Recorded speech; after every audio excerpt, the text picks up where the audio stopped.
Welcome to my channel. So just update मला कळाली इथं नाही का, मी जिथे उल्हासनगरमध्ये राहते ना, इथे बिल्डिंग्स आहेत, बिल्डिंग्स अपार्टमेंट्स आहेत. काही लोकांना समजत नाही बिल्डिंग्स म्हटल्याने काय. तर अपार्टमेंट्स जे आहेत ना, त्याचे वॉचमॅन कोण आहेत माहिती आहे? सगळे लोक जे आहेत नेपाळी लोक आहेत. हम देश की रक्षा नहीं कर रहे, बाहर से आके लोग देश की रक्षा कर रहे, देखो हमारी रक्षा कर रहे. ओके. सो इथे सगळे नेपाळी लोक आहेत आणि इथं बाहेर गेलं ना तर सगळे बिहारी UP लोक आहेत असं. आणि माहिती आहे तुम्हाला, मुंबईचे लोक मुंबईमध्ये नाही राहत. मुंबईचे लोक कुठे राहतात? फक्त दादरच्या लोकांना जर म्हणलं ना तुम्ही कोणी की दादर सोडून जाणार का, तर ते लोक काय बोलतात माहिती आहे? आम्ही सज्जावर राहू म्हणतात. दादर सोडून नाही जाणार भाई.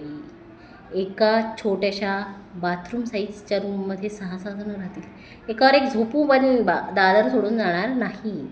ओके. सो गाईज, इकडे बाकी सगळीकडे ना आपलेच लोक आहेत, सगळे आपलेच लोक आहेत. ओके, म्हणजे बाहेरून आलेले म्हणायचं मला. ओके. सो जेव्हा मी मुंबईमध्ये जाते ना, म्हणजे ऑफिसच्या कामासाठी हो कुठेही, तर मला जर कोणी विचारलं ना की तू कुठे राहते, मी बोलत नाही मी मुंबईमध्ये राहते, मी बोलते मी उल्हासनगरमध्ये राहते. कारण उल्हासनगर येत नाही मुंबईमध्ये, बाहेर झालं, ते सगळं बाहेर झालं. ओके. सो गाईज, माहिती का, आता आमची इथली जी वॉचमॅन आहे ना, इतकी हुशार बाई आहे माहिती आहे.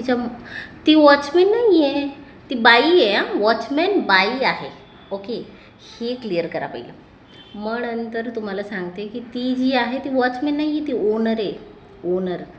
मी तिला एका दिवशी तिने असंच दुपारी 4 वाजता पाणी सोडलं. म्हणजे सहसा ती 4 वाजता नाही सोडत, 1 वाजता सोडते. पाण्याचा टाईम आहे 1 वाजताचा.